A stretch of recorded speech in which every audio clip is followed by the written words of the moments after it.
नमस्कार दोस्तों, कैसे हैं आप सभी। तो जैसा कि हम लोग क्लास 9th का साइंस पढ़ रहे हैं और आज ये हमारा 13वां लेक्चर है, जिसमें हम पहले चैप्टर हमारे आसपास के पदार्थ में पेज नंबर 9 पे पढ़ेंगे। इसके पहले हम लोगों ने आज तक ये पढ़ लिया है। 9वें में हमको देखना है दाब परिवर्तन का प्रभाव, जिसके बेसिक्स के बारे में मैंने आपको 8वें लेक्चर में बताया था। तो आइए चलिए इसको देखते हैं।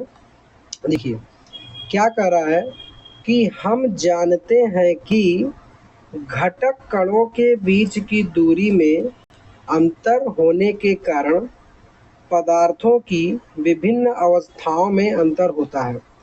देखिए अभी तक आपने इतना लेक्चर मुझसे देखा 12 में, और मैंने आपको कितना एग्जाम्पल बताया, जैसे चीनी का पानी के बीच घुल जाना, नमक का पानी के बीच घुल जाना। तो ये किसके कारण होता है? ये पदार्थों के बीच अंतर के होने के कारण ही होता है ना। तो देखिए ये तो होता है। उसके बाद किसी सिलेंडर में भरी गैस पर दाब लगाने पर एवं संपीड़ित करने पर क्या होगा? क्या कह रहा है कि किसी सिलेंडर में गैस अगर भरा है तो उसको हम दाब दें। दाब मतलब जैसे दबाते नहीं, इस तरीके से बल लगा के दाबते हैं, तो उसी को दाब, और उसी को वैज्ञानिक भाषा में विज्ञान में संपीड़न कहते हैं।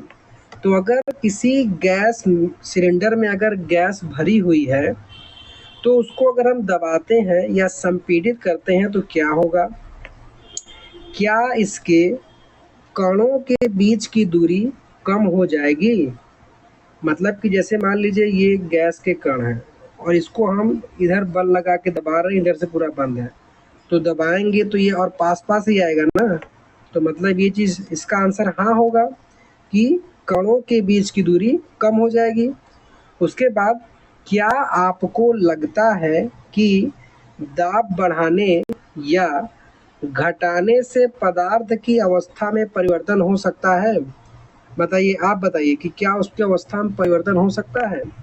तो देखिए जैसे आप जो डीओ लगाते हैं, तो डीओ का बोतल आप हिलाएंगे तो लगेगा कि पानी है, लेकिन वही अगर आप स्प्रे कर दें तो निकलता है गैस।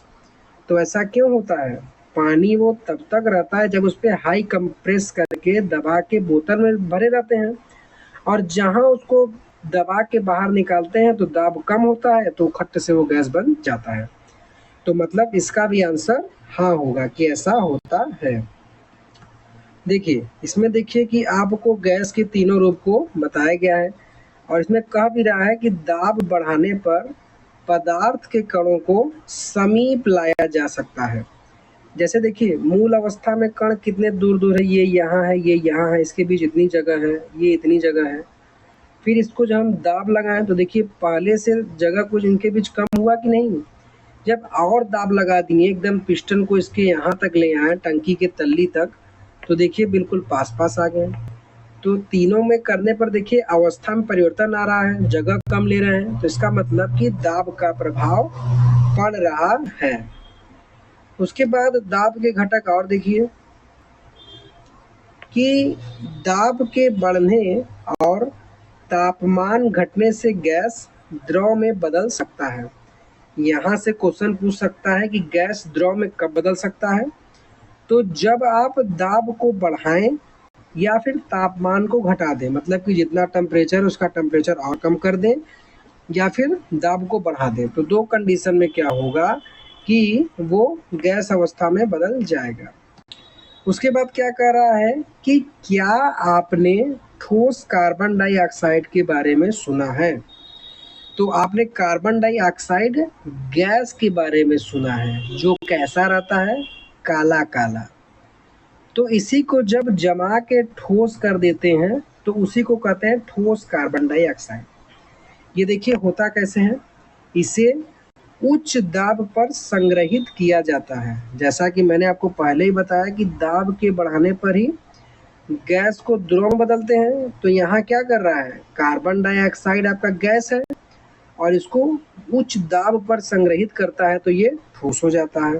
ठीक है, आगे क्या है कि जब वायुमंडलीय दाब का माप 1 एटमॉस्फेरिक एटमॉस्फेरिक को शॉर्ट में एटीएम कहते हैं, हो तो ठोस कार्बन डाइऑक्साइड द्रव अवस्था में आए बिना सीधे गैस अवस्था में परिवर्तित हो जाएगा। मतलब क्वेश्चन अगर आपसे पूछता है कि ठोस कार्बन डाइऑक्साइड फिर से कैसे गैस में बदलेगा, तो ये तभी होगा कि जब आप उच्च दाब से दाब का माप 1 एटमॉस्फेरिक कर देंगे, वो बिना द्रव में बदले सीधे गैस में बदल जाएगा। ठीक है, देखिए क्या बता रहा है कि यही कारण है कि ठोस कार्बन डाइऑक्साइड को शुष्क बर्फ कहते हैं, क्योंकि वो उच्च दाब पर होता है, तो वो बर्फ के समान उसको ड्राई आइस भी कहते हैं। इस तरह से हम कह सकते हैं कि पदार्थ की अवस्थाएं यानी ठोस, द्रव और गैस दाब और तापमान के द्वारा तय करती हैं। मतलब कि किसी भी पदार्थ की अवस्था ताप और तापमान के कारण परिवर्तित होती है। जल का ही अगर आप लें तो जल द्रव में भी होता है, जल गैस में भी होता है और जल ठोस में भी होता है। तो ये कैसे होता है? तीनों में दाब और तापमान का ही प्रभाव रहता है।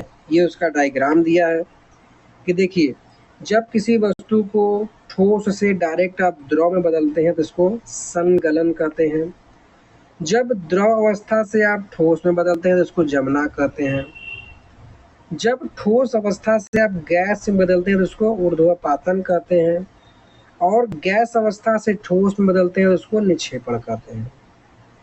द्रव अवस्था से जब आप गैस में बदलेंगे तो उसको वाष्पीकरण वाष्प कहते हैं, और गैस से जब द्रव में बदलेंगे तो उसको संघनन कहते हैं। तो यहाँ से देखिए आपके कुल 6 क्वेश्चन तैयार हो गए, तो इसका आप ध्यान रखिएगा। ये तीनों अवस्थाओं का रूपांतरण है। अब मैंने आपको इतना बता दिया है कि आप दिए गए इन चारों क्वेश्चंस को आराम से कर सकते हैं, जिसमें पहले आपको केल्विन को टेम्परेचर में बदलना है, दूसरे में बताना है कि 250 डिग्री पे जल क्या होगा, 100 डिग्री पे क्या होगा, तीसरे में बताना है क्वेश्चन में कि किसी भी पदार्थ की अवस्था परिवर्तन के दौरान तापमान स्थिर क्यों रहता है। मतलब कि जैसे आप जल को गर्म कर रहे हैं तो उसकी जब तक अवस्था परिवर्तित नहीं रहती तो तापमान स्थिर क्यों रहता है, मैंने आपको सब पढ़ाया है। चौथा क्वेश्चन में वायुमंडलीय गैस को द्रव में परिवर्तित करने की कोई एक विधि भी मैंने आपको बताया है, तो इसको आप देखिएगा। अगर नहीं समझ में आएगा तो नेक्स्ट वीडियो लेक्चर में पूछ लीजिएगा। उसके साथ साथ आप यहाँ ये ध्यान लिखिएगा कि एक एटीएम बराबर होता है 1.01 10⁵ PA। PA का मतलब पास्कल है, मतलब कि दाब का जो इंटरनेशनल मात्रक है वो पास्कल है, इस बात को ध्यान रखिएगा। ठीक है, तो आज का क्लास यहीं पे कंप्लीट करते हैं। अगर कोई भी दिक्कत हो तो आप दिए गए नंबर पे कभी भी पूछ सकते हैं, जब भी कभी आप देखिएगा। तो मिलते हैं नेक्स्ट वीडियो लेक्चर में। सो थैंक्स फॉर वॉचिंग, धन्यवाद।